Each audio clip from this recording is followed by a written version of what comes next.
Hello बच्चों, आज हम लोग नेपोलियन जो 3 थे यानी लुई नेपोलियन के बारे में जानने वाले हैं। तो देखिए, लुई नेपोलियन जो है वो नेपोलियन 3 के नाम से जो है जाने जाते थे और वो फ्रांस के पहले राष्ट्रपति और अंतिम जो सम्राट है उसके वो थे। देखिए, फ्रांस में अंतिम सम्राट और पहले राष्ट्रपति के रूप में वो काम किए हैं।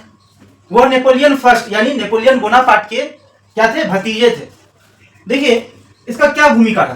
तो फ्रांसीसी गणराज्य में ये राष्ट्रपति बने, यानी पहले राष्ट्रपति कौन बने, तो पहला राष्ट्रपति यही लुई नेपोलियन ही बना। जब फ्रांस गणराज्य हो गया तो वहां सबसे पहला राष्ट्रपति कौन बना, तो लुई नेपोलियन ही बना। कब बना था, तो 1848 में जब क्रांति हुआ था 1848 में, तब इनको जो है जनता लोग जो है राष्ट्रपति के पद में जो है स्वीकार किए थे। ठीक है, अभी देखिए क्या बोला है। और 1851 में ये क्या किया, तख्ता पलट कर दिया, यानी राष्ट्रपति के पद को विस्तार करके जो है वहां पे क्या कर दिया कि सम्राट का पद लेके आ गया। यानी उसको तो 1848 में राष्ट्रपति बनाया गया था, लेकिन वो क्या किया, इससे वो खुश नहीं था। वो क्या किया, 1851 में तख्ता पलट कर दिया और राष्ट्रपति के पद में विस्तार करके उसको सम्राट का पद बना दिया गया। और खुद को 1852 में जो है खुद को सम्राट घोषित कर दिया। सबको बोल दिया गया कि अब जो है राष्ट्रपति का पद जो है नहीं चलेगा, अब फ्रांस में जो है अभी तक जो है सम्राट ही बना हुआ रहेगा, यानी अभी तक वहां सम्राट का ही शासन चलेगा। राष्ट्रपति वाले पद को फिर वो खत्म कर दिया। अब देखिए आगे क्या किया गया। फिर बाद में 1870 तक इसका शासन चला, यानी देखिए 48 से 70 तक इसका शासन चला लुई नेपोलियन का। और तो और 1870 में एक जो है युद्ध हुआ था, फ्रांस में ही एक युद्ध हुआ था जिसका नाम था फ्रेंको पर्सिया युद्ध, जिसमें लुई नेपोलियन यानी नेपोलियन 3 का बुरी तरीका से हार हो गया और इसको पद से हटा दिया गया। तो देखिए बच्चों, हम लोग लुई नेपोलियन के बारे में जान रहे हैं। तो ये अभी कौन से चैप्टर चल रहे हैं, तो यूरोप में राष्ट्रवाद, तो अभी यूरोप का ही अभी चल रहा है। तो इसमें और कुछ टॉपिक बचे हुए, जैसे अभी फ्रांस में हम लोग पढ़ ली, तो ये था फ्रांस का, जैसे फ्रांस में जो है कैसे किस तरह से जो है शासन व्यवस्था था, कैसे कैसे वहाँ आंदोलन हुआ, युद्ध हुआ, कैसे वो गणराज्य बना।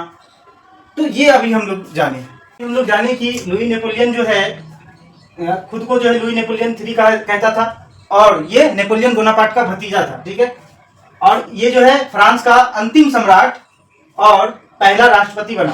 ठीक है, बाद में ये राष्ट्रपति का पद भी हटा दिया और उसको सम्राट का पद में घोषित कर दिया था। देखिए, वो नेपोलियन फर्स्ट यानी नेपोलियन बोनापार्ट के भतीजे थे। अब देखिए इसका भूमिका क्या रहा। तो सबसे पहले इसको फ्रांसीसी गणराज्य का राष्ट्रपति चुना गया, यानी जब फ्रांस गणराज्य हो गया तब इसको क्या राष्ट्रपति चुना गया। ठीक है, 1848 में देखिए 1848 में इसको राष्ट्रपति चुना गया। नागरिक लोग अपनी सहमति से इसको राष्ट्रपति चुना था। लेकिन ये 1851 में क्या किया, ये तख्ता पलट कर जो है विस्तार किया, किसका, राष्ट्रपति के पद का विस्तार कर दिया और उसको जो है सम्राट के रूप में बदल दिया। क्योंकि 1852 में वो क्या बना, वहां का सम्राट बन गया, यानी खुद को सम्राट घोषित कर दिया, बोल दिया कि राष्ट्रपति वाला कोई रोल नहीं रहेगा, अब यहाँ सम्राट का ही जो है रोल चलेगा। तो वो जो है खुद को सम्राट कहने लगा, घोषित कर दिया। लेकिन देखिए 1848 से 1870 तक ही वो शासन कर सका, और जो फ्रांस में सबसे लंबे समय तक है शासन करने का रिकॉर्ड।